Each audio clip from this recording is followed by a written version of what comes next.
Welcome back to this very special Indianomics, where we are discussing the newly published autobiography of former RBI Governor, Dr. C.Rangarajan. By most estimates, Dr. Rangarajan was governor during the most eventful period of RBI's 85 years, the years 92 to 97. Dr. Rangarajan, thank you for waiting on. I'm coming back to the questions on the 92-97 period again. But before that, we were talking about the MPC. At the moment, the external members of the MPC believe that theirs is a domestic mandate to bring down inflation. But RBI is a full-service central bank and has to worry on the fact that the Fed is hiking rates in a hurry. And there is an interest rate differential which can have an impact on the currency. There is also a current account deficit which is running close to 3%. So do you think interest rates will have to be thought of not just for inflation? No, it so happens at the present moment, the action required to take care of the external problem, that is to prevent a very sharp deterioration in the value of the rupee, also coincides with the measure necessary to bring down inflation. It is not a conflict that you are seeing.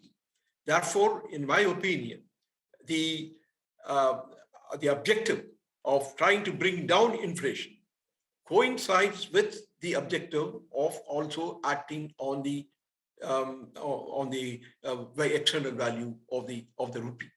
To me, it happens to be one instance in which there is no conflict of action.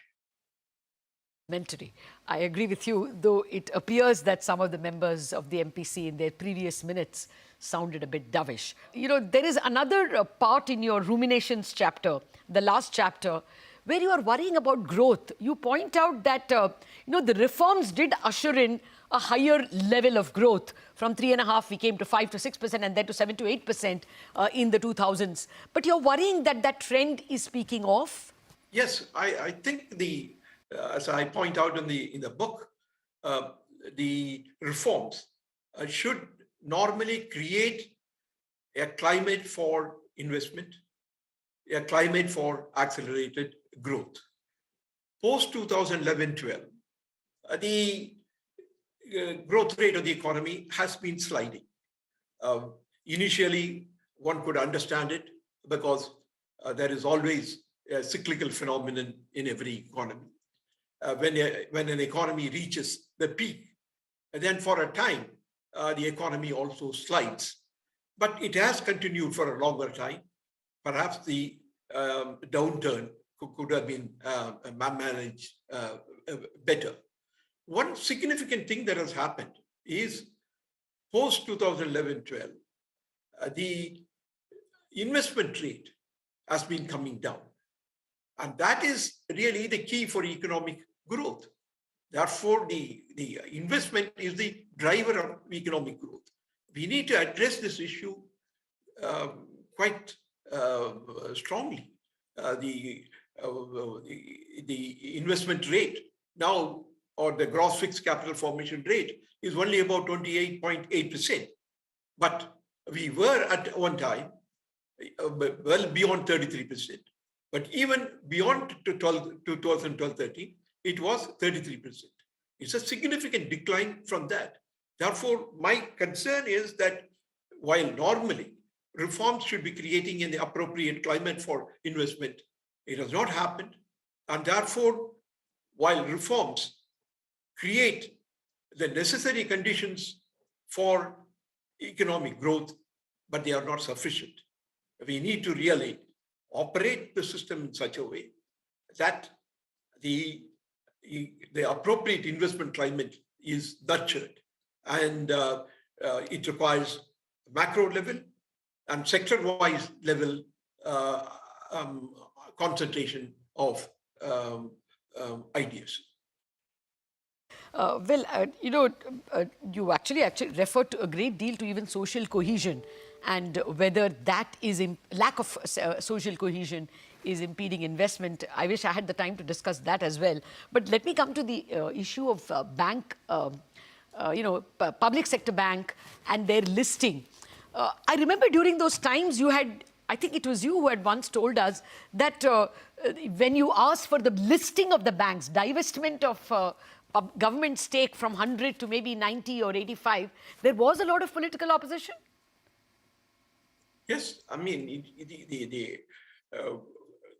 the political system attaches a great deal of importance to nationalization of the earlier private banks, and therefore reducing the government holding in the public sector banks from 100% to 51% was itself a great effort. We really had to persuade the members of parliament to agree to this idea, because we thought that among many other things that we were planning to do in order to increase the competitive environment in the banking system, this is also important. Therefore, in my opinion, apart from allowing new private sector banks to come in, another significant step that was taken at that time was to reduce the ownership of the government to 51%. Of course, 51% clearly makes it that it is a public sector bank, in the sense that the management of the bank is entirely in the hands of the government.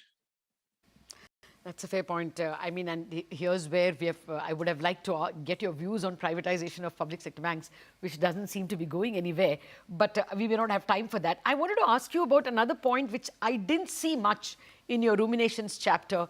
Do you worry that growth, you of course spoke about, you have a whole subsection on poverty and its calculation and its reduction. Do you worry that growth is getting stymied because of what people are calling the K-shaped recovery? We've become way more unequal after COVID and in the last few years, which could be impeding growth, you think? Do you buy that we have become a more iniquitous society? I have a different view on this. The point that I would like to stress is that in the early stages of economic growth, the focus of attention should be not so much the inequality of income, as much as what is happening to the poverty ratio in the country. As you can see, that poverty ratio may be coming down, but measured by some of the inequality indicators, the inequality may be increased. Therefore, the significant thing that we need to do is really to get the poverty ratio down. And one important thing that happened in the high growth period between 2005-06 and 2011-12 was the substantial reduction in the poverty ratio. High growth supported by social safety nets can really bring the poverty ratio down.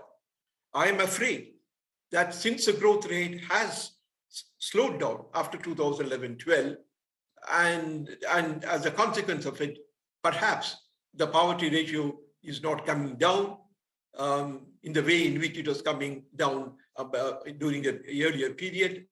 Perhaps it may have also increased.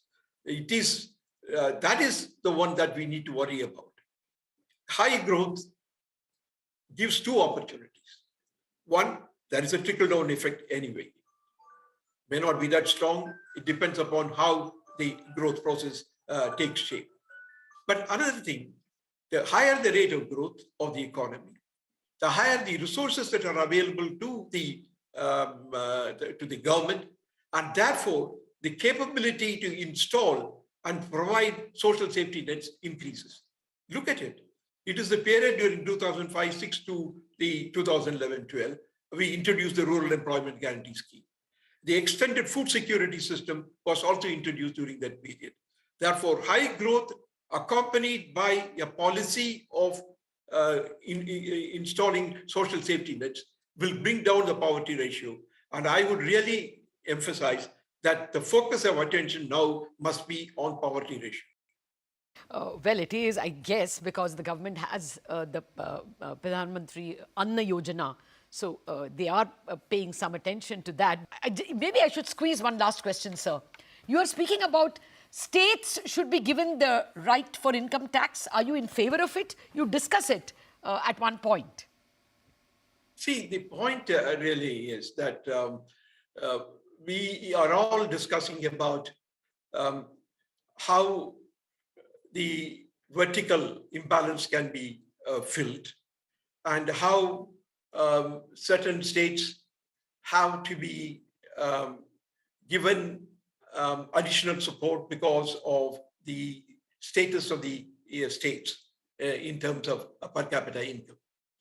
But one idea is, can we increase the ability of the state governments to tax more, and therefore the question or the need for correcting the vertical imbalances may come down. It is in that context I felt that, yes, there are many other countries in the world where the states, besides the federal government, is also being given the power to levy income tax. But I must also say this, that even in the United States, the power to levy income tax is given to states, that many states do not levy it because of the competition among states, not to make it costly for enterprises to run. But always, even in the United States, it's a very simple mechanism. They don't have any separate rules on exemption limit and so on and so forth.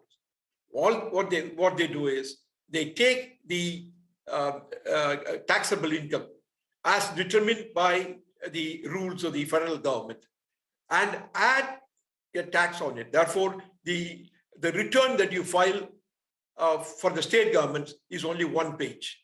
It starts with what the federal income tax regime says, and on it, yes, a certain percentage is levied on it. I think it is worth looking at it, but it should not essentially be made very onerous. But the very fact that the state governments can differ in the rate of taxation may compel them not to overdo it. But it is an idea which I think is worth looking at. Well, Dr. Rangarajan, out of time, but it was a pleasure reading your book and an even greater pleasure speaking with you. Thank you very much for joining me, and from all of us at CNBC TV18, we wish you a very healthy future. Thank you very much, Lata. Thank you.